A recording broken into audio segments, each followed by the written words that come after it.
여러분 안녕하세요. 오늘은 먹는 이야기를 좀 하려고 합니다. 여러분들 먹는 거 좋아하시죠? 여러분들 중에서 바빠서 끼니를 걸으실 수도 있고 스트레스를 풀려고 맛있는 음식을 많이 먹는 분들도 있을 것 같습니다. 오늘 이렇게 뭘 먹을까 먹는 이야기를 한 편의 영화와 함께 나눠보려고 합니다. 다큐멘터리 영화 감독이신 황윤 감독님 모셔봤는데요. 감독님 안녕하세요. 네, 안녕하세요. 예, 자기소개 부탁드리겠습니다. 예, 저는 다큐멘터리 영화 주로 만들고 있고요. 그 초등학교 아들 키우고 있는 엄마이기도 합니다.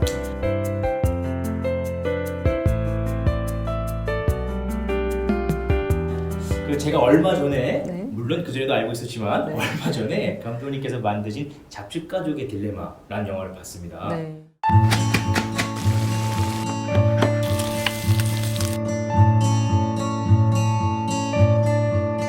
돈가스 먹을 거야? 아이 맛있다. 고기 많이 먹어라. 엄마 닭이 나온 빵이야. 구제역에 발생한 지 50일째를 맞은 오늘 살처분 매몰 규모가 200만 마리에 육박했습니다. 지금 가는 거야. 대체 보려. 엄마 우와 가자 대지야.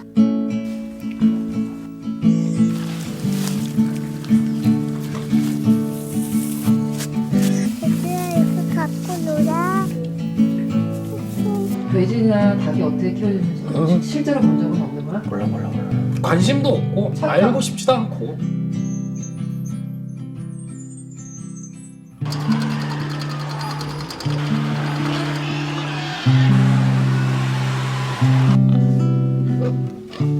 돼지.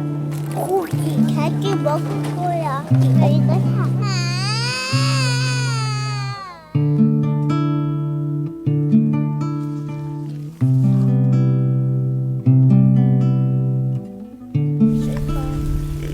나 사랑한다 돼지. 네, 저희가 지금 예고편을 봤는데요. 이 영화를 만들게 된 계기가 궁금한데요. 혹시 돼지에 원래 관심이 많으셨나요? 아, 전혀 관심이 없었죠. 예, 저는 이제 돼지하면 뭐 돈가스 아니면 저금통 뭐 이거 외에는 아는 게 없었고 네. 관심도 없었는데 이제 살아있는 돼지에 관심 갖게 된 계기는 2010년도 구제역 살처분 기억나세요 혹시? 네, 아마 이 영상을 보는 청소년들은 초등학교 때나 아마 입학 전이었을 것 같아요. 그래서 모르실 수도 있는데 우리 어른들은 그때 당시 굉장히 충격받은 분들이 많거든요. 저도 그랬었죠.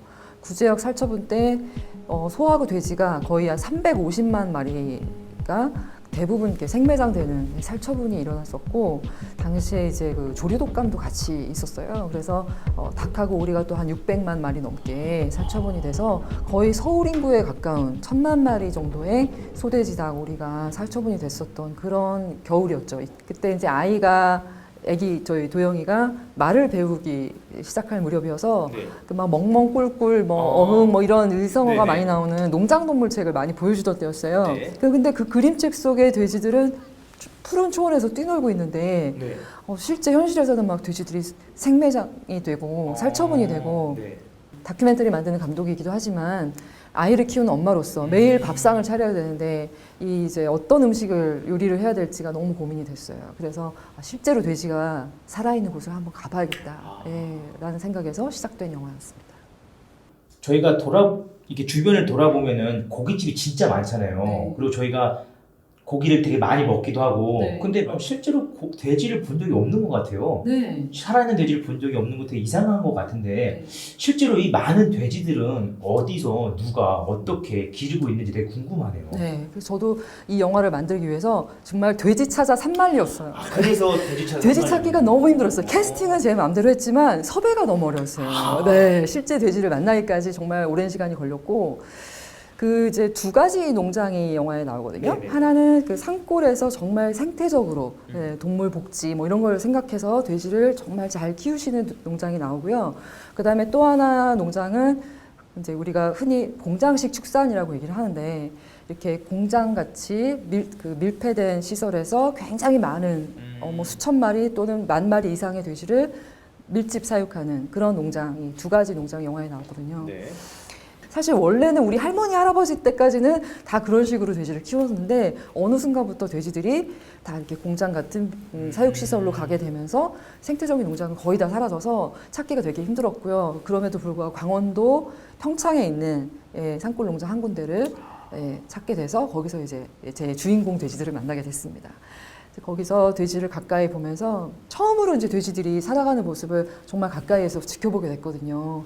근데 이제 엄마 돼지가 십순이라는 돼지가 영화의 주인공인데 십순이가 이렇게 새끼를 거의 한 이틀 꼬박 걸린 진통을 배가 아파갖고 굉장히 힘들게 새끼들을 낳는 장면을 가까이서 보면서 재출산이 떠올랐어요. 저도 아기 낳을 때 너무 힘들었거든요, 진짜. 얼마나 아플까 이런 생각이 들면서 재출산이 떠올랐고 저도 그 영상에서 그 돼지가 새끼 낳는 장면이랑 감독님께서 아이를 출산하시는 장면이 이렇게 교차 편집되는 게 제가 있었잖아요. 제일 좋아하는 장면이에요. 저 그때 그걸 보고 되게 많은 어떤 감동이 좀 있었던 것 같아요. 네. 어떻게 보면 영화에서 말하고 싶었던 핵심이랄까? 뭐 우리가 먹는 동물이라고 해서 정말 감정이 있는 거, 서로 이게 사랑하고 새끼를 아끼고 이런 마음들은 다 똑같거든요. 그쵸, 그쵸. 네.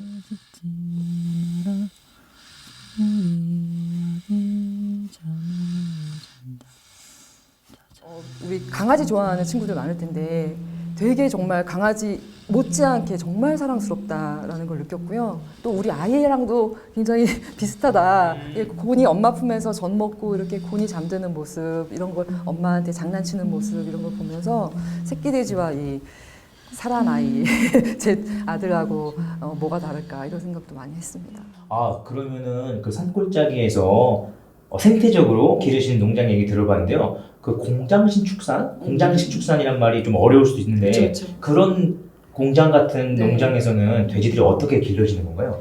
거기를 이제 어렵사리 문을 열고 들어가게 됐어요. 한 군데서 허락을 해주셔서 들어가서 이제 보게 되니까 가장 이제 저한테 충격이었던 거는 엄마 돼지들이 스톨리라고 하는 감금틀, 그러니까 자기 몸에 딱 맞는 그 안에 들어가서 몸을 한 바퀴 돌릴 수도 없는 상태로 감금된 채로 앉았다 일어났다 외에는 할 수 없는 그런 상태로 계속해서 임신과 출산만 반복하면서 이제 살아가는 엄마 돼지들의 삶이 굉장히 안타깝게 다가왔고요. 그 다음에 새끼 돼지들 같은 경우는 거의 태어나지 얼마 안 돼서 송곳니하고 꼬리를 잘리더라고요. 이제 그 이유가 너무 이제 과밀하게 스트레스를 받는 환경에서 이제 얘네들이 사육이 되다 보니까 서로 물고 하는 것들을 미연에 막기 위해서 사람 때문에 스트레스를 받게 만들어 놓고서는 서로 물까봐 이빨이랑 꼬리를 자른다는 거잖아요. 네. 너무 좀 슬픈 건 이야기인 것 같습니다. 네. 근데 이제 이게 그 어떤 시스템의 문제도 있지만 사실 이게 소비와 다 맞닿아 있는 얘기거든요. 우리가 1년에 먹는 돼지가 몇 마리인지 아세요? 한국인이 먹는. 글쎄요, 한 몇만 마리 정도. 제가 이제 이 영화를 찍을 때만 해도 한 1000만 마리 정도라고 알고 있었는데 그 몇 년 사이에 또 확 늘어가지고 1500만 마리가 넘게 1년에 1년에요? 네, 1700만 마리 가까이 이렇게 도살이 돼요. 1년에. 너무 많아요. 한국에서만. 그다음에 닭은 몇 마리 혹시 소비되는지 아시나요?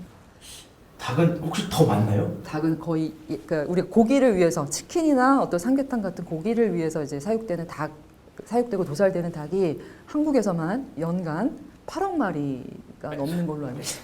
8억이요? 예, 8억 마리. 우리나라 인구의 몇 배가 되는. 그렇죠. 그렇게 이제 우리가 많이 먹기 위해서 또 밀집 사육이 되는 거죠. 밀집 사육이 되다 보면은 또 그런 시스템으로 갈 수밖에 없는 이게 이제 약순환이 계속되는 거죠.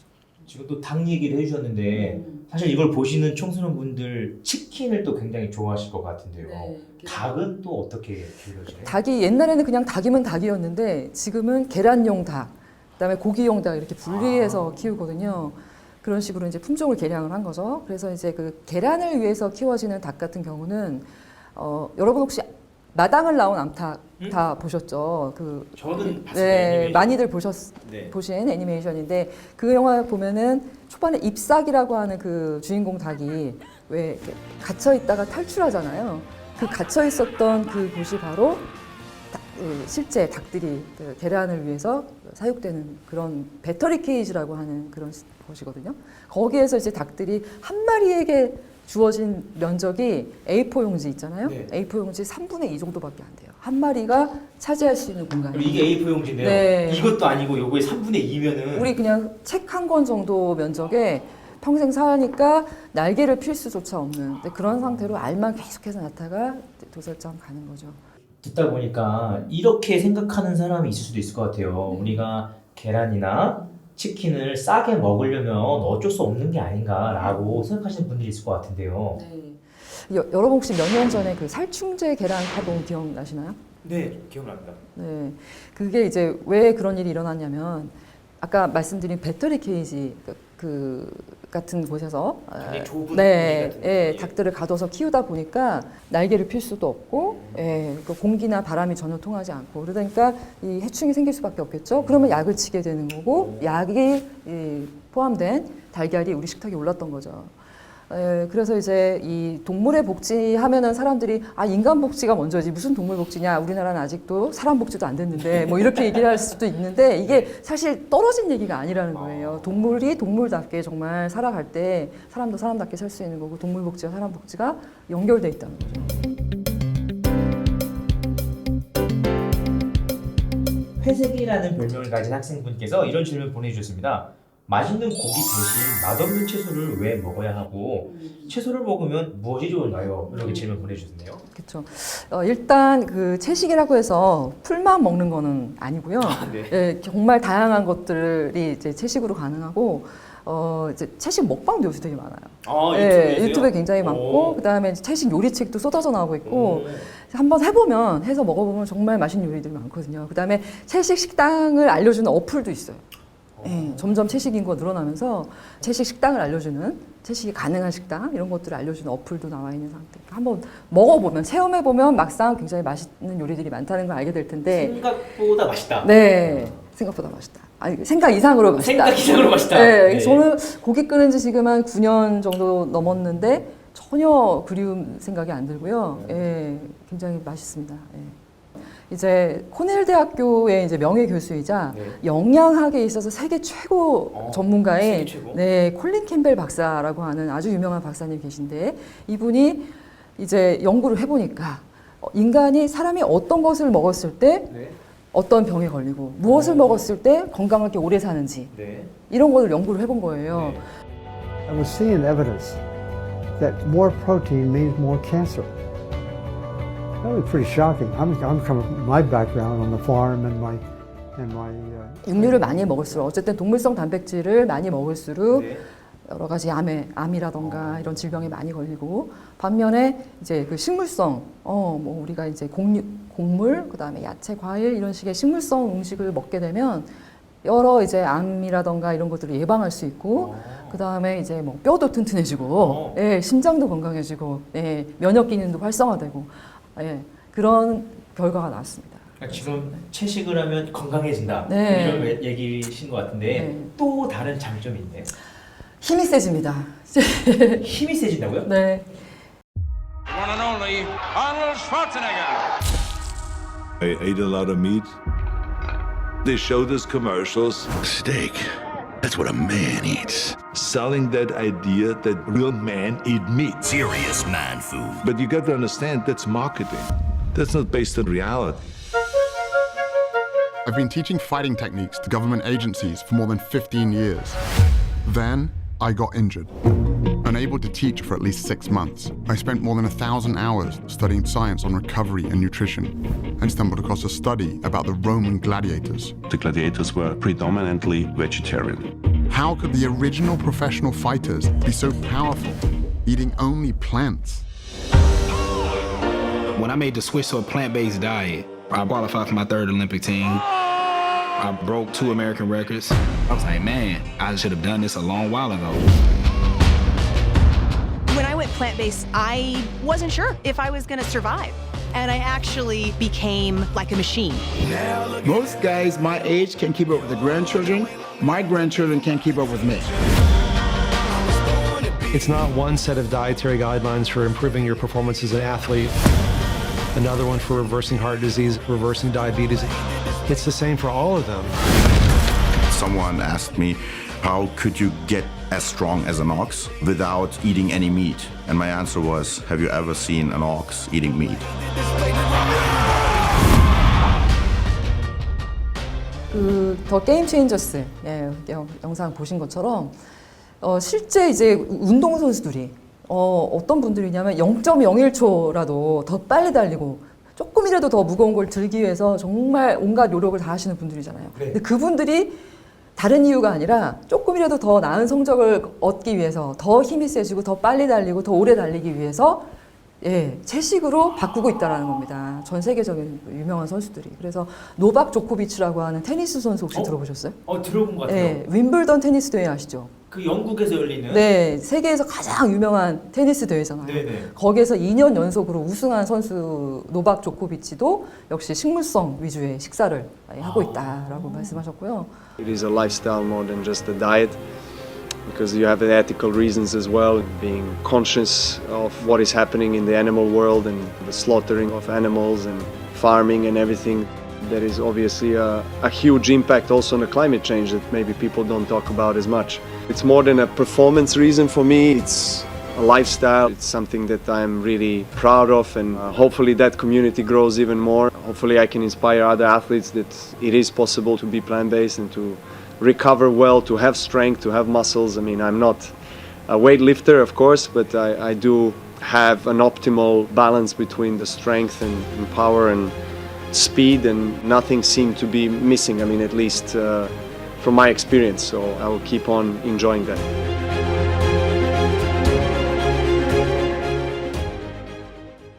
우리가 그동안 생각했던 거랑 너무 다른 결과네요. 네. 근데 조금만 우리가 생각을 해보면 좀 당연할 수도 있는 게 이제 그 우리의 신체 구조만 보더라도 예를 들어서 이빨에서 이제 우리가 송곳니가 더 많아요? 아니면 어금니가 더 많아요? 어금니가 훨씬 많죠. 그래서 이게 곡식을 남의 살을 찢어 먹기보다는 곡식을 갈아 먹기에 적합한 치아 구조고, 저는 항상 이렇게 손을 보면서 생각하는 게 막 누구의 목을 졸라서 어떤 동물을 잡아 죽이기보다는 이 과일을 깎거나 그다음에 나무를 다듬기에 어쩌면 이렇게 적합한 손일까라는 생각을 요리하면서 늘 자주 해요, 정말로. 그다음에 이제 장 구조를 보게 되면 이 초식동물 장은 굉장히 길죠. 육식동물 장은 굉장히 짧거든요. 근데 우리 장은 굉장히 길어요. 그래서 식물성 음식을 소화하기에 적합한 그런 장 구조와 치아 구조와 그런 여러 가지 신체 구조를 갖고 있다. 채식만 하게 되면 혹시 영양 균형이 안 맞아서 키가 안 크면 어떡하나 이런 고민을 할 수도 있을 것 같아요. 채식도 종류가 다양한데 예를 들어서 뭐 채식 라면만 먹는다. 채식으로 된 가공식품들만 먹으면 당연히 문제가 있을 수 있죠. 근데 이게 건강한 채식, 현미밥 먹고 그다음에 콩이라던가 두부라던가 여러 가지 야채, 과일을 골고루 먹으면 전혀 영양 결핍이 이루어지지 않고요.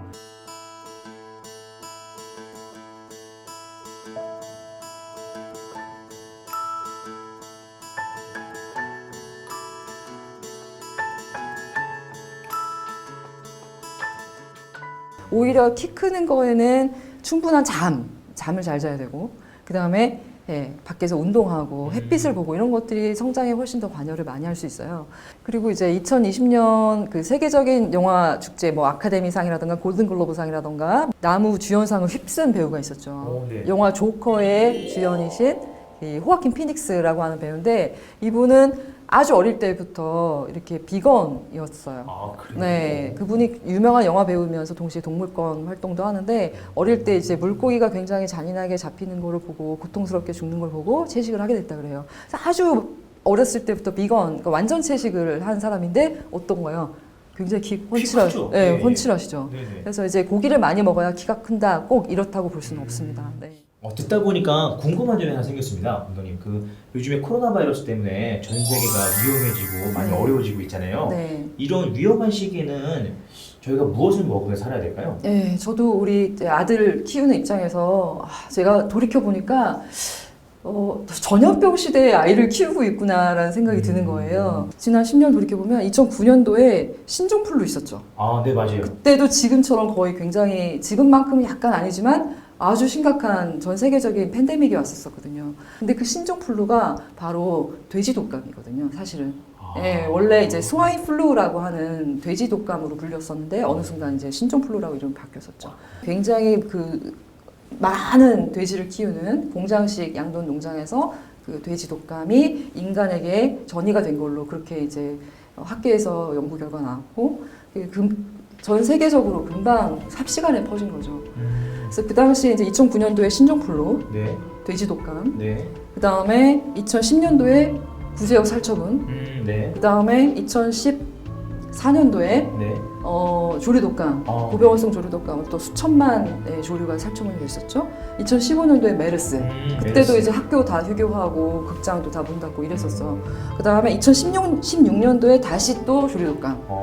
그 다음 2019년도에 아프리카 돼지열병. 네, 아프리카 돼지열병으로 또 수십만 마리 돼지를 살처분하고 야생 멧돼지들이 계속해서 죽어갔거든요. 그 다음에 2020년에 이제 우리 코로나19 바이러스. 돌이켜 보면은 저 어렸을 적에는 이런 게 있지도 않았거든요. 이런 어떤 전염병이라든가 이런 것들은 전혀 상관없는 어린 시절 보냈는데 제 아이는 거의 이런 전염병 속에서 살아가고 있구나라는 생각을 하니까 되게 마음이 아프고요. 근데 이 공통점들이 뭘까? 지금 말씀드린 이 다양한 질병들의 공통점이 뭘까요? 바로 동물에게서 오는 거거든요. 그러니까 코로나19 같은 경우도 야생, 그러니까 우리 환경을 파괴해서 왔다라는 얘기 많이 하잖아요. 야생 서식지를 자꾸만 파괴하고 동물들이 우리에게 가까이 오게 되면서 야생 동물에게서 온 바이러스라고 이제 분석되고 있는데 우리가 먹기 위해서 과도하게 많은 동물들을 사육을 하고 또 어떤 우리 인간의 탐욕으로 인해서 야생 서식지를 파괴하는 이런 어떤 삶의 방식들을 바꾸지 않는 한은 계속해서 전염병 속에서 살게 될 것 같습니다. 그래서 그런 것들을 막기 위해서라도 전염병을 막기 위해서라도 사실은 우리는 식생활부터 이제 바꿔야 되는 것이죠. 네. 펭수가 참치 통조림을 좋아하는 것처럼 네. 고기를 좋아하는 거는 내 취향인 것 같은데 질문해 주신 분이 네. 취향에 맞지 않는 채식을 해야 하는 까닭이 무엇인가요? 이렇게 질문해 주신 분이 계시네요. 네, 물론 이제 먹는 게 우리 취향이었었죠. 예. 과거에는 그랬는지 모르지만 더 이상은 그렇지 않은 것 같아요. 이제는 왜냐하면 먹는 것이 우리의 식생활이 미치는 영향이 너무 크거든요. 이제는. 예. 그리고 이제 먹는 걸 떠나서 우리가 어떤 행동을 할 때 내가 좋은 거라고 해서 다 할 수 있는 건가? 만약에 그 내가 좋아서 하는 행동이 다른 누군가에게 또는 사회 전체에 어떤 큰 영향을 미치고 피해를 준다고 했을 때는 다시 생각해 봐야 되는 거잖아요. 그렇죠, 네. 또 질병이 조류독감이나 구제역 같은 질병이 돌게 되면 대량으로 살처분을 해야 되죠. 그럼 누군가는 동물을 매장을 해야 되는 일을 해야 되는 거고 굉장히 큰 사회적 비용이 들죠. 첫째는. 그 다음에 이웃들을 생각했을 때 우리가 소고기 1인분을 한 접시를 만들어내기 위해서 콩이나 옥수수 22인분을 우리가 재배를 해야 돼요. 그러니까 기아로 지금 죽어가는 인구가 한 20억 가깝다고 알려져 있거든요. 한쪽에서는 굶주려서 죽어가는데 이제 우리 고기를 위해서 너무 많은 곡식이 투여가 된다는 거죠. 그래서 어떤 그런 정의의 문제하고도 연결돼 있고 그런 걸 생각할 때 이게 단지 나만의 취향이다라고만 볼 수는 없는 문제고요.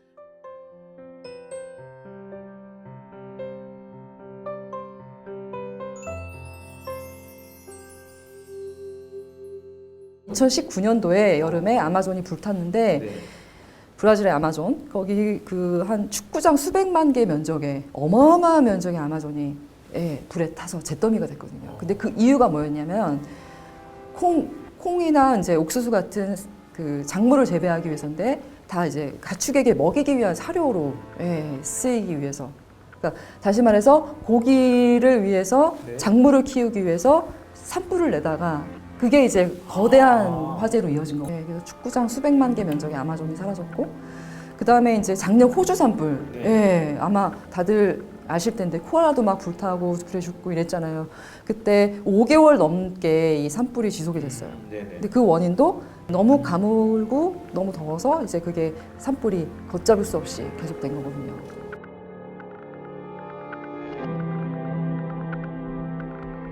혹시 그 지구 온난화의 원인이 가장 큰 원인이 뭐라고 알고 계세요?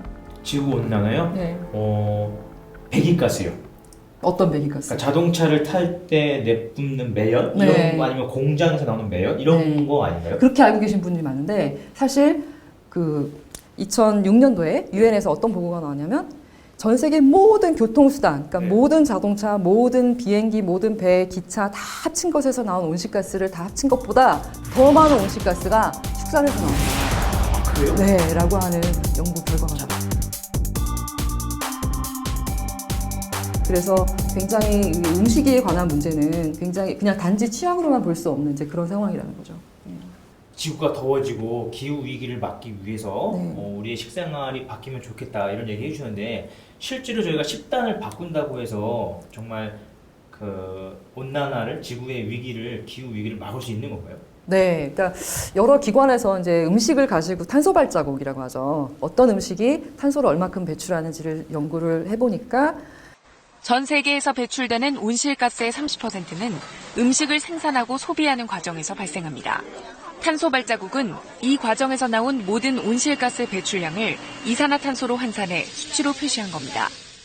우리나라 사람이 즐겨 먹는 대표 음식 65개 가운데 가장 많은 탄소 발자국을 남긴 건 설렁탕이었습니다. 곰탕과 불고기, 육개장 등이 뒤를 이었는데 모두 소고기가 들어갑니다. 설렁탕의 경우에 1인분에 10kg의 온실가스 배출량이 나오고 그리고 콩나물국 같은 경우에는 100g 정도가 배출이 되어서 약 100배나 차이 나는 걸로 나왔습니다. 네. 소는 먹이를 소화하는 과정에서 많은 양의 메탄가스를 배출하는데 메탄가스는 온난화를 일으키는 온실 효과가 이산화탄소보다 30배 이상 큽니다. 한 끼 식단에만 변화를 줘도 온실가스를 줄이는 데 도움이 됩니다. 모든 한국인이 일주일에 한 차례만 육개장 대신 북엇국을 먹어도 온실가스 8,500만 톤이 줄어듭니다. 주위에 채식을 하는 중학교 남학생을 본 적이 없는데 네. 채식을 하는 사람들 특히 남자 어른이나 또래 친구들이 있는지 알고 싶어요 라는 질문 보내주세요. 예, 굉장히 많고요. 아, 네. 네, 특히 많다고 이제 합니다. 눈을 조금 더 크게 떠서 네. 세계적으로 보게 되면 굉장히 많습니다. 예전에 한 10년 전만 해도 미국에서 나 채식한다라고 얘기하면 머리 2개 달린 괴물을 보는 것처럼 사람들이 그렇게 반응을 했는데 네. 요새 이제 나 채식해 그러면은 당신이 그래서 그렇게 날씬하고 건강하군요. 저도 좀 알려주세요. 채식하라면 뭐 이렇게 이제 물어볼 정도로 굉장히 이제 힙하고 핫한. 예, 요새는 굉장히 이렇게 선진국 유럽이나 북미 쪽에서는 그런 채식 문화가 굉장히 커지고 있고요. 그 다음에 이제 특히 최근에 기후 위기 때문에 동물을 위해서도 그렇지만 또 건강을 위해서도 채식을 하겠지만 기후 때문에 채식으로 바꾸는 분들이 굉장히 많아요. 우리나라에서도 청소년들도 그런 청소년들이 많다고 알고 있습니다. 그리고 이제 제가 2015년도에 잡식가족의 딜레마 상영 때문에 베를린 영화제를 간 적이 있어요. 예, 세계 3대 영화제 중에 하나죠. 네. 그 베를린 영화제 갔을 때 굉장히 큰 문화 충격을 받았는데 개막식을 하고 끝나고 이제 파티를 갔는데 한 1000명이 넘는 영화 배우 감독들이 이제 같이 와인 한잔 하면서 뭐 음식도 먹으면서 대화를 나누는 그런 파티잖아요. 거기에 갔는데 다 채식인 거예요.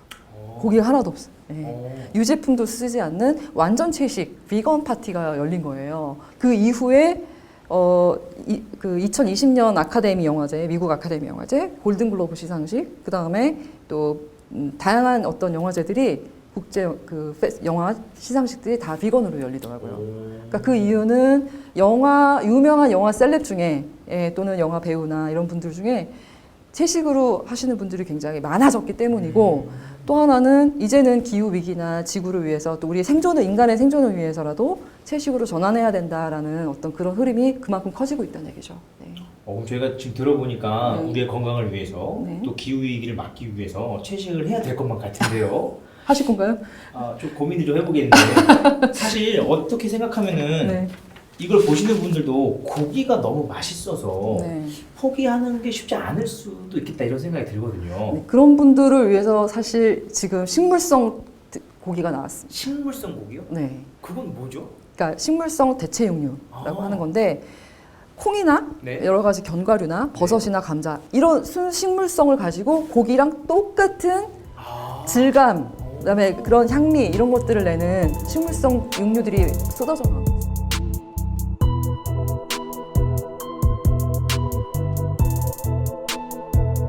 청소년들이 정 그 고기가 좀 그립다라면 그런 걸 한번 시도해 볼 수 있을 것 같아요. 근데 그게 역시나 가공식품이기 때문에 네. 뭐 그런 것만 먹으면 좀 건강에 좀 도움은 안 되겠죠. 네. 가장 건강한 식단은 가공하지 않은 네. 있는 그대로의 물론 이제 조리는 하겠지만 이건 가공식품이 아닌 자연 식물식이 가장 건강하다고 볼 수가 있습니다. 지금 자연 식물식이라는 말씀 해주셨는데요. 자연 식물식은 어떤 식단인가요? 네, 좀 어려운 말 같지만 사실은 간단한 거예요. 과일 주스가 아니라 과일 그 자체를 먹는 거죠. 그다음에 채소 주스가 아니라 채소 그 자체를 먹는 거고, 껍질을 다 깎아낸 백미가 아니라 현미, 이런 것들이 자연 식물식이라고 할 수 있어요. 그래서 밥을 현미로 먹고 일단 그러면 영양이 굉장히 풍부합니다. 이 현미 자체만 먹어도 굉장히 다양한 미네랄이나 비타민이나 심지어 단백질까지 다 얻어낼 수가 있고요. 그다음에 감자라든가 옥수수, 감자 옥수수 하면 다 흔히 뭐 탄수화물만 있을 것이다 이런 생각하는데 전혀 그렇지 않고요. 단백질도 있고요. 필수 아미노산들이 들어 있습니다. 그래서 현미, 그다음에 여러 가지 감자, 옥수수, 그리고 여러 가지 과일, 야채 이런 것들을 골고루 먹게 되면 가장 건강한 식단인 건 물론이거니와 지구를 살리고 우리 이웃도 살리는 일석삼조의 효과를 거둘 수 있는 가장 빠른 방법이라고 여러분도 한번 시도해 보시면 좋을 것 같습니다. 저희가 질문 하나를 더 해보도록 하겠습니다. 어떤 학생분께서 이런 질문 보내주셨는데요. 나는 이미 채식을 하고 있는데 학교 급식에서 채식 반찬이 너무 적어서 힘들다 이런 질문이 왔는데요. 어떻게 하면 좋을까요? 사실 진짜 저도 학교를 다니진 않지만 일상생활 속에서 채식을 할 수 있는 식당이 거의 많지 않아서 어려움을 겪는데, 학교나 이런 군대라던가 이런 단체 급식을 할 경우에는 정말 더 어려울 것 같거든요. 그래서 그 선택권이 좀 보장이 돼야 된다고 생각하고요. 실제로 포르투갈 같은 경우는 2017년도에 어떤 법이 제정이 됐냐면 학교나 군대 또는 병원, 심지어 교도소까지 주는 대로 먹어야 되는 단체 급식에서 채식을 선택할 수 있는 권리를 법으로 보장해라.